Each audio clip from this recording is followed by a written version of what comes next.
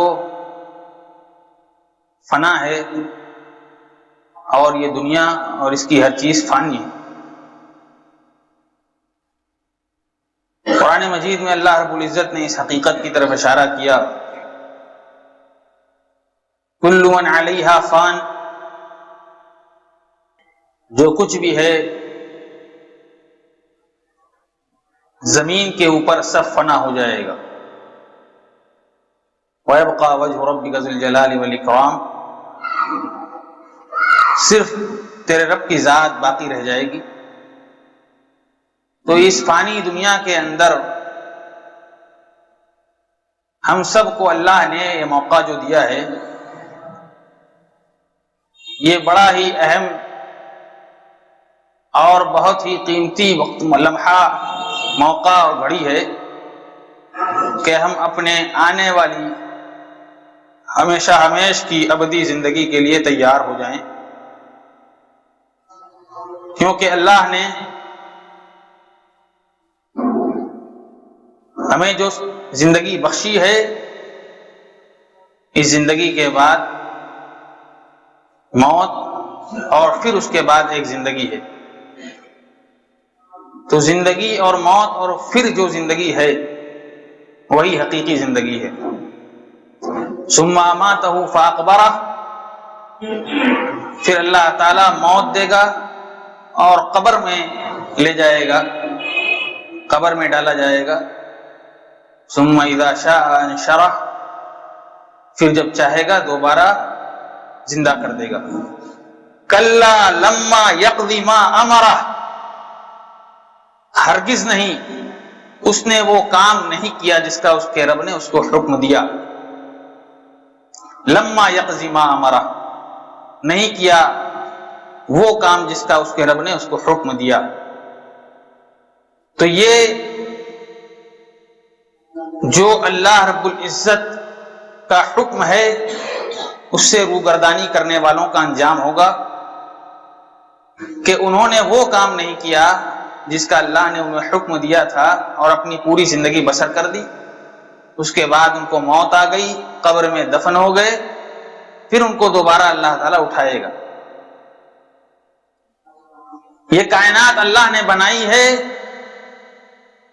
اس میں رہنے والوں کو بھی اللہ نے بنایا ہے، اور کائنات کو بنا کر پھر کائنات کو اور اس میں بسنے والوں کو فنا کر دے گا، پھر اس کے بعد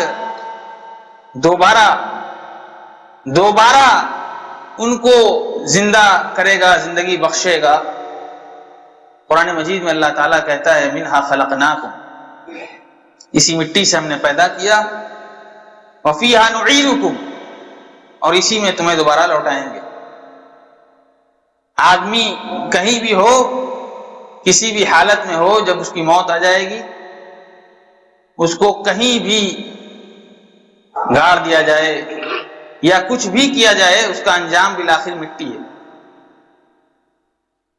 اسی مٹی پر ہی لوٹ کر آئے گا۔ اگر اسے راکھ بھی کر دیا جائے، جلا بھی دیا جائے، پھینک دیا جائے، سمندر میں پانی میں ڈال دیا جائے، بالآخر اس کو اسی مٹی میں جانا ہے۔ منہا خلقناکم، اسی سے پیدا کیا، وفیہا نعیدکم، اسی میں لوٹائیں گے، ومنہا نخرجکم تارۃ اخری، اور اسی سے دوبارہ تمہیں نکالیں گے۔ ایک مرتبہ نکالا اور اسی میں لوٹایا، اور پھر دوبارہ اسی سے نکالیں گے۔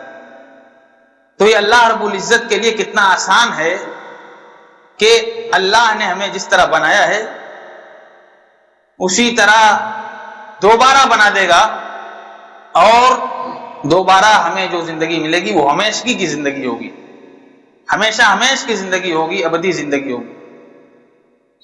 تو یہ دنیا اور آخرت کی زندگی کے بیچ میں ایک مرحلہ ہے، ایک وقت ہے، ایک زمانہ ہے، اس کو برزخ کا زمانہ کہتے ہیں، وَمِن وَرَائِهِمْ بَرْزَخٌ إِلَى يَوْمِ يُبْعَثُونَ، کہ اس کے بعد ایک پردہ ہے قیامت تک کے لیے، جب تک کہ وہ اٹھائے جائیں گے۔ بعثت کے دن تک، قیامت کے دن تک، موت کے بعد آدمی کی جو زندگی ہے وہ برزخی زندگی ہے۔ جب قیامت قائم ہوگی تو آدم علیہ السلام سے لے کر قیامت تک جتنے بھی لوگ وفات پا گئے، موت ہو گئی جن کی، وہ سب کے سب محشر میں اکٹھا کیے جائیں گے۔ لیکن اس درمیان کی جو زندگی تھی، یعنی جو بھی لوگ قیامت سے پہلے اس دنیا میں تھے، قیامت کے قائم ہونے سے پہلے جن کی موت ہوئی، وفات ہوئی، وہ کہاں ہیں؟ یہ برزخی زندگی ہے۔ وَمِن وَرَائِهِمْ بَرْزَخٌ إِلَى يَوْمِ يُبْعَثُونَ، اور یہ جو زندگی ہے، یہی جو حقیقی منزل ہے، پہلی منزل ہے آخرت کی، قیامت کی پہلی منزل ہے اور پہلی سیڑھی ہے، کہ برزخ میں جس کو اللہ نے کامیاب کر دیا، برزخی زندگی میں اس کی سختیوں سے جو بچ گیا، جو برزخ میں، قبر کی سختیوں سے، اللہ کی گرفت اور پکڑ سے بچ گیا، اس کے لیے کامیابی ہی کامیابی ہے۔ اور فرعون کے بارے میں اللہ تعالیٰ کہتا ہے النار یعرضون علیہا غدوا وعشیا، کہ صبح و شام وہ آگ میں تپایا جاتا ہے، نار جہنم میں۔ قیامت تک فرعون اپنے برزخی زندگی میں سخت عذاب میں مبتلا رہے گا۔ تو یہ سخت عذاب سے نجات کیسے ممکن ہے؟ کہ قیامت کے قائم ہونے سے پہلے جو برزخی زندگی ہے، اسی برزخی زندگی میں آدمی کی اخروی زندگی کا، حقیقی زندگی کا فیصلہ ہو جائے گا۔ یہ قبر کی زندگی، جہاں آدمی گاڑ دیا گیا، دفن کر دیا گیا، یہ کال کوٹری، تاریک کوٹری ہے۔ دنیا کی زندگی میں روشنی، ہوا اور پانی کا جو بندوبست ہے، اس سے سراسر محروم کر دیا جائے گا آدمی، اور وہاں نہ تو ہوا کا گزر ہے، نہ تو روشنی کا گزر ہے، اور نہ ہی پانی کا کوئی نام و نشان ہوگا۔ ان هذه القبور مملوءة ظلمة على اهلها، کہ یہ قبریں ایک تاریک کوٹری ہیں قبر والوں کے لیے، اس میں صرف تاریکی ہے، صرف تاریکی، اندھیرا، ہوا بھی نہیں، پانی بھی نہیں، روشنی بھی نہیں۔ اور اس تاریکی میں اگر کوئی چیز روشنی بن سکتی ہے تو عمل صالح ہے، نیک عمل ہے، جس سے اس کے لیے ہوا اور نور اور روشنی کا بندوبست ہو سکتا ہے۔ تو یہ قبر کی جو زندگی ہے، برزخی زندگی ہے، موت کے بعد جو زندگی شروع ہو جاتی ہے، اور قیامت تک یہ زندگی، برزخی زندگی، قبر کی زندگی جاری رہے گی۔ نیک لوگوں کے لیے اللہ تعالیٰ آسانیاں کر دے گا۔ اور قرآن میں جیسا کہ ارشاد فرمایا کہ فرعون کے لیے صبح و شام آگ کا انتظام ہے، نار جہنم میں تپایا جاتا ہے۔ تو یہ زندگی جو ہے برزخی زندگی، بڑی اہم زندگی۔ رسول اکرم صلی اللہ علیہ وسلم جب قبرستان جاتے، جنازے میں جاتے، تو آپ صلی اللہ علیہ وسلم کی فکر اس وقت اس کے تعلق سے بہت زیادہ ہو جاتی، بہت زیادہ فکر ہو جاتی ہے آپ کو آخرت سے پہلے برزخ کی زندگی کی، کیونکہ یہی پہلی سیڑھی اور پہلی منزل ہے۔ جس کو اس زندگی میں نجات مل گئی، اس کی آخرت میں بھی نجات ہے۔ آپ عام طور سے آپ کا معمول تھا، آپ زیارت قبور، قبرستان پر جاتے۔ كنت نهيتكم عن زیارت القبور فزوروها فإنها تذكركم الآخرة، کہ میں نے تمہیں منع کر دیا تھا قبروں کی زیارت کرنے سے، لیکن اب میں تمہیں اجازت دیتا ہوں کہ قبرستان پر جاؤ اور قبرستان کی زیارت کرو۔ فإنها تذكركم الآخرة، اس لیے کہ یہ آخرت کو یاد دلانے والی چیز ہے۔ آخرت کے لیے آدمی تیار ہو جائے اور محسوس کر لے کہ اس کا بھی ٹھکانہ وہی ہے جہاں پہ لوگ دفن ہیں، جہاں پہ کوئی کسی کا ساتھ دینے والا نہیں ہے۔ یہ آخرت کو یاد دلانے والی چیز ہے کہ دنیا کی زندگی میں آدمی اس قدر مست نہ ہو جائے کہ اپنی آخرت بھول جائے، اپنی آخری منزل بھول جائے۔ تو قبرستان جانا رسول اکرم صلی اللہ علیہ وسلم کا معمول تھا۔ کوئی خاص موقع، کوئی خاص گھڑی، کوئی خاص وقت، کوئی خاص مہینہ آپ نے مقرر نہیں کیا تھا۔ آپ کی عادت تھی رات کی تاریکیوں میں، تہجد کے وقت جب بھی چاہتے، جس وقت چاہتے قبرستان چلے جاتے اور قبر والوں کے لیے مغفرت کی دعا کرتے، اپنے لیے دعا کرتے، اصحاب القبور کے لیے دعا کرتے۔ اور آپ نے دعا سکھلائی بھی کہ جب قبرستان سے آدمی گزرے تو یہ دعا پڑھے، السلام علیکم اہل الدیار من المؤمنین والمسلمین یرحم اللہ المستقدمین منا والمستاخرین وإنا ان شاء اللہ بکم لاحقون نسأل اللہ لنا ولکم العافیہ۔ تو یہ دعا اسی لیے کہ آدمی وہاں سے گزرے بھی تو یہ دعا پڑھے کہ ان کے لیے بھی عافیت اور نجات کی دعا کرے، اپنے لیے بھی آخرت میں عافیت اور نجات کی دعا کرے کہ وہ جا چکے ہیں، ہم کو جانا ہے، وہ پہلے ہیں، ہم ان کے پیچھے ہیں۔ یہ برزخی زندگی ہے۔ آپ جب جاتے قبرستان تو آپ کے آنکھوں سے زار و قطار آنسو جاری ہو جاتا، اور اس قدر آنسو آپ کے آنکھوں سے جاری ہوتا کہ جس جگہ آپ ہوتے وہاں کی مٹی تر ہو جاتی آنسوؤں سے۔ آپ یا اخوانی لمثل ھذا فاعدوا، آپ کہتے کہ اے میرے بھائیوں، اے صحابہ کرام، اس زندگی کے لیے تیار ہو جاؤ۔ یہ جو زندگی، قبر کی زندگی، یہ آخرت کی پہلی منزل اور سیڑھی، اس کے لیے تیار ہو جاؤ، اس کے لیے تیاری شروع کر دو۔ یہ ایسا مقام تھا کہ آپ اس قدر جذباتی ہو جاتے کہ آپ صحابہ کرام کو بھی اپنے جذبات میں شامل کر لیتے کہ اے اخوانی لمثل ھذا فاعدوا، ہے میرے بھائیوں، اس زندگی کے لیے تیاری کرو۔ یہ جو تیاری، یہ بھاگ دوڑ، یہ دنیا کی گہما گہمی، اس بیچ میں اس زندگی کو مت بھول جانا، اس کو یاد رکھنا کہ یہاں بالآخر سب کو آنا ہے۔ حضرت عثمان غنی رضی اللہ تعالیٰ عنہ، یہ صحابہ کرام میں کتنا اونچا مقام و مرتبہ تھا ان کا۔ خلیفہ ثالث، رسول اکرم صلی اللہ علیہ وسلم کی دو لڑکیوں کے شوہر، عشرہ مبشرہ جن کو جنت کی بشارت دی گئی، 10 صحابہ کرام، ان میں سے یہ بھی تھے۔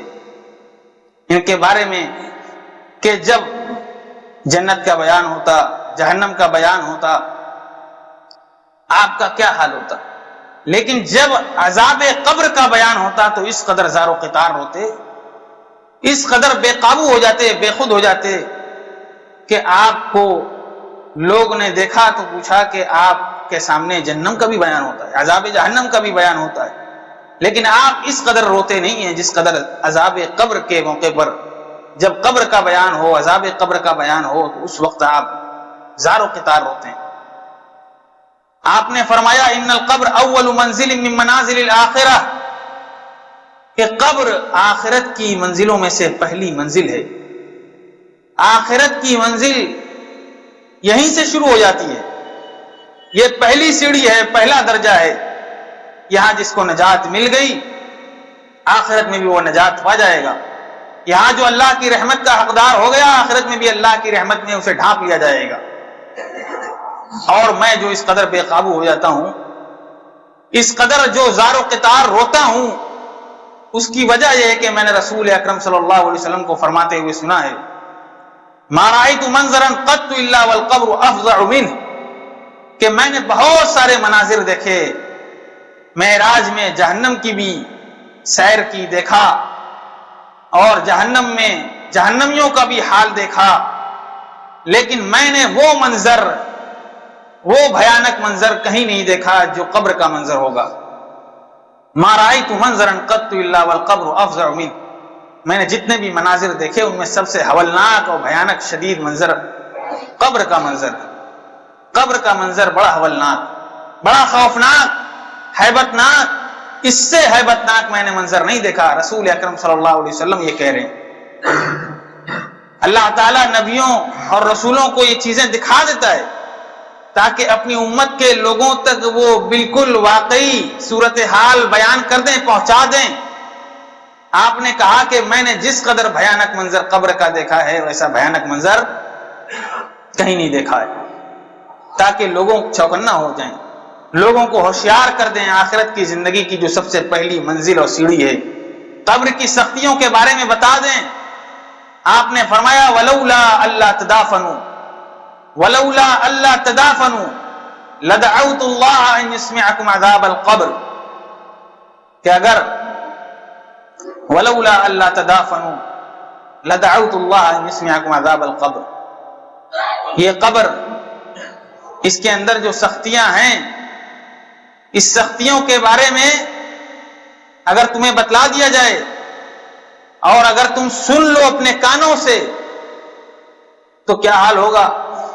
آپ نے فرمایا ولولا اللہ تدافنوا لدعوت اللہ ان يسمعكم عذاب القبر، مجھے اگر یہ ڈرنا ہوتا کہ تم اپنے مردوں کو دفن کرنا ہی چھوڑ دو گے تو میں اللہ سے دعا کرتا کہ تمہیں عذاب قبر سنا دے، عذاب قبر سنا دے، میں یہ دعا کرتا اللہ سے، لیکن یہ ڈر تھا کہ تم اپنے مردوں کو دفن کرنا ہی چھوڑ دو گے۔ انہما لیعذبان، رسول اکرم صلی اللہ علیہ وسلم سنتے تھے، محسوس کرتے تھے، آپ جب قبرستان سے گزرتے تھے تو باقاعدہ بتلا انہما لیعذبان، ان دونوں قبروں میں عذاب ہو رہا ہے، وما یعذبان فی کبیر، اور یہ جو عذاب ہو رہا ہے یہ کوئی ایسی بات نہیں ہے کہ جو بہت بڑی بات ہے، گناہ کبیرہ تو ہے لیکن لوگوں کا اس سے بچنا بہت آسان ہے، لیکن لوگوں کی عادت بن چکی ہے ایک دوسرے کی غیبت کرنا، چغلی کرنا اور گندگی کرنا، پیشاب کے چھینٹوں سے نہ بچنا، یہ اس وجہ سے عذاب میں گرفتار ہیں۔ گناہ کبیرہ تو ہے لیکن ایک ایسی چیز ہے جس سے آدمی اپنے آپ کو بچا سکتا ہے، اپنے زبان پر لگام لگا لے، قابو رکھے تو چغلی اور غیبت سے بچ سکتا ہے۔ انہما لیعذبان، ان دونوں قبر والوں کو عذاب ہو رہا ہے۔ تو یہ قبرستان ہے جہاں ہم اور آپ جاتے ہیں، دیکھتے ہیں کہ بالکل برابر سرابر ہے، ایک قبر اور دوسری قبر میں کوئی فرق نہیں ہے، لیکن درجات برابر نہیں ہیں قبر والوں کے الگ الگ درجات ہیں۔ اپنے اعمال کی وجہ سے کوئی اللہ کی رحمتوں میں ہے اور اپنے گناہوں کی وجہ سے کوئی عذاب میں گرفتار ہے، تو قبر کے اندر سلف بتلاتے ہیں کہ بہت سارے مدارج ہیں۔ قبرستان اگرچہ برابر ہے لیکن قبر کے اندر بہت سارے لیول ہیں، کوئی عذاب میں مبتلا ہے، کوئی رحمتوں میں ہے، کوئی جنت کے باغوں میں ہے، تو یہ اللہ رب العالمین کی طرف سے قبر والوں کے لیے جو کچھ اعمال ہوں گے ان کے، اس کے اعتبار سے ان کے انجام ہوں گے، اس کے اعتبار سے ان کے انجام ہوں گے، ان کے اعمال کے اعتبار سے اللہ تعالیٰ نے ان کا انجام تیار کر رکھا ہے۔ اور یہ قبر کی سختی حقیقی معنوں میں بہت سارے لوگوں کو اس سے اپنے آخرت کے لیے تیاری کرنی اور اپنی اخروی زندگی کے لیے اس کے لیے تیار ہو جانا چاہیے کہ ہم اپنی موت سے پہلے اپنے آنے والی زندگی کے لیے تیار ہو جائیں۔ یہی ہمارے لیے سب سے بڑی خوش نصیبی ہے کہ اس دنیا کی تیاری میں ہم اس تیاری کو نہ بھول جائیں جو مقصد اصلی ہے، حقیقی ہے، اس سے ہم کہیں دور نہ ہو جائیں۔ رسول اکرم صلی اللہ علیہ وسلم فرماتے ہیں کہ قبر کے اندر آدمی اپنے اعمال کے حساب سے، جس کا عمل اچھا ہوگا اس کا انجام اچھا ہوگا، جس کا عمل برا ہوگا اس کا انجام برا ہوگا، لیکن ایک مرحلہ ایسا ہوگا کہ نیکوکار ہوں، بدکار ہوں، اللہ کے صالح بندے ہوں، اللہ کے گنہگار بندے ہوں، وہ مرحلہ سب کے ساتھ ہوگا، وہ سب کے ساتھ ہونے والا ہے، اور وہ ہے قبر کا دبوچنا۔ نیک لوگوں کو اس طرح دبوچے گی گویا گلے لگا رہی ہو، استقبال کر رہی ہو، گنہگار کو اس طرح دبوچے گی کہ اس کی جان نکل جائے، پسلیاں ادھر ادھر ہو جائیں، تو یہ قبر سب کو گلے لگائے گی، خواہ وہ اللہ کے نیک بندے ہوں یا اللہ کے گنہگار اور نافرمان بندے ہوں، یہ قبر سب کے لیے یہ مرحلہ قبر کے اندر ہے کہ قبر ایک مرتبہ سب کو دبوچے گی۔ حضرت سعد بن معاذ رسول اکرم صلی اللہ علیہ وسلم کے ایک بزرگ صحابی جن کی موت پر رحمان کا عرش کانپ اٹھا اور آسمان سے 70,000 فرشتے ان کے نماز جنازہ میں شریک ہوئے اللہ کے حکم سے. لیکن اللہ کے نبی صلی اللہ علیہ وسلم نے کیا فرمایا کہ سعد بن معاذ کو بھی قبر نے گلے لگایا, سعد بن معاذ کو بھی قبر نے دبوچا, جبکہ ان کا کیا مقام و مرتبہ تھا کہ 70,000 فرشتے ان کے نماز جنازہ میں شریک ہوئے اور اللہ رب العزت کا عرش کانپ اٹھا, اس کے باوجود ان کو دبوچا گیا. یہ دبوچنا نرم تھا, آسان تھا, یہ ویسے ہی تھا جیسے کوئی کسی کو گلے لگائے. اور مدینہ کے اندر ایک بچے کی وفات ہو گئی, رسول اکرم صلی اللہ علیہ وسلم اس کے جنازے میں شریک تھے. آپ نے کہا کہ قبر نے اس بچے کو بھی دبوچا ہے جو معصوم ہے, جو غیر مکلف ہے, اور اگر قبر کے دبوچنے سے کوئی بچ جاتا لا فلت منہا الصبی, تو یہ بچہ بچ جاتا. یہ بچہ, اس کا کیا قصور ہے, یہ بے گناہ ہے, لیکن قبر کا یہ معاملہ سب کے ساتھ ہوگا. اس بچے کو بھی قبر نے دبوچا, اگر قبر کے دبوچنے سے کوئی بچ جاتا لا فلت منہا ہذا الصبی, تو یہ بچہ ضرور بچ جاتا, بچہ بھی نہیں بچا. تو یہ قبر کی جو سختی ہے یہ کیسے آسان ہو سکتی ہے کہ آدمی اس کے لیے تیار ہو جائے, اعمال صالحہ کے ذریعے اللہ کو راضی کر لے, اللہ کو خوش کر لے اور اپنی اس دنیا کی زندگی سے پہلے آخرت کے لیے تیار ہو جائے. جو زندگی ہم گزار رہے ہیں, جو غفلت کی زندگی ہے, اس غفلت کے شکار ہو کر ہم اپنی عاقبت اور آخرت برباد نہ کر لیں. اقترب للناس حسابهم وهم فی غفلت معرضون. قرآن مجید میں اللہ تعالیٰ کہتا ہے کہ لوگوں کا حساب و کتاب کا وقت آ پہنچا ہے, حساب و کتاب کا وقت اور حساب و کتاب کی گھڑی آ گئی. وهم فی غفلت معرضون, وہ غفلت میں اعراض کر رہے ہیں. حساب و کتاب کا وقت کیسے آ گیا؟ اللہ نے کہا کہ قریب آ گیا, لوگ غفلت میں ہیں, اعراض کر رہے ہیں. یہ غفلت کیسی ہے کہ لوگوں کو اپنی موت کا تو پتہ نہیں ہے, اور موت یقینی طور پر ہر آدمی سے قریب ہے کہ جب بھی اس کو موت آنی ہوگی کوئی اس کو ٹال نہیں سکتا. وہ جوان ہو یا بوڑھا یا بچہ یا نوعمر, کسی کو بھی موت سے کوئی نہیں بچا سکتا. تو یہ موت یقینی طور پر سب سے بالکل قریب کھڑی ہے, اللہ کے حکم کے انتظار میں ہے. جب اللہ کا حکم ہوگا, موت کا پنجہ استبداد, اس سے کوئی بھی بچ نہیں سکتا. اور یہ یقینی طور پر موت ہی ہے جو آدمی کے لیے قیامت ہے, حساب و کتاب ہے. یہ نہ سمجھے کہ جب قیامت قائم ہوگی تب حساب ہوگا. من مات فقد قامت قیامتہ, جس کی موت ہو گئی اس کی قیامت تو قائم ہو گئی, اس کا حساب و کتاب تو شروع ہو گیا. اب قیامت جب آئے گی اس سے پہلے ہی اس کا حساب و کتاب, اس کا انجام اس قبر کی زندگی اور برزخی زندگی میں طے ہو جائے گا. اگر اس کا انجام اچھا ہوگا تو قبر میں بھی اس کا انجام اچھا ہوگا, اور اگر اس کا انجام آخرت میں برا ہوگا تو قبر میں بھی اس کا انجام برا ہوگا. اسی لیے رسول اکرم صلی اللہ علیہ وسلم ہر نماز میں دعا کرتے تھے, اللہم انی اعوذ بک من عذاب القبر, اے اللہ عذاب قبر سے اپنی پناہ میں رکھنا, اے اللہ عذاب قبر سے اپنی پناہ میں رکھنا. تو یہ قبر کی سختی ہے, قبر کا معاملہ ایسا تھا کہ ہر نماز میں یہ پڑھتے تھے, اللہم انی اعوذ بک من عذاب القبر واعوذ بک من عذاب جہنم. جہنم سے پہلے قبر کے عذاب سے پناہ مانگتے تھے کہ اللہ عذاب قبر سے, جہنم کے عذاب سے اپنی پناہ میں رکھنا. آخر میں دعا ہے, الہ العالمین تو ہم مسلمانوں کو قبر کی سختیوں اور قبر کے عذاب سے اپنی پناہ میں رکھنا, اور جب تک دنیا میں زندہ رکھ, اسلام پر زندہ رکھ, اعمال صالحہ کی توفیق دے. جب ہمارا خاتمہ ہو کلمہ توحید لا الہ الا اللہ محمد رسول اللہ کرو. آمین. بارک اللہ لنا ولکم فی القرآن المجید ونفعنی وإیاکم فی الآیات والذکر الحمید. انہ تعالی جواد کریم ملک بر رؤوف رحیم.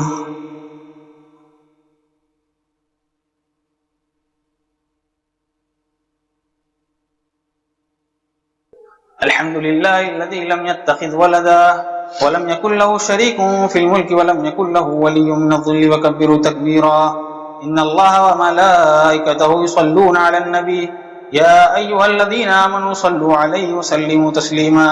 اللهم صل على محمد وعلى آل محمد كما صليت على إبراهيم وعلى آل إبراهيم إنك حميد مجيد.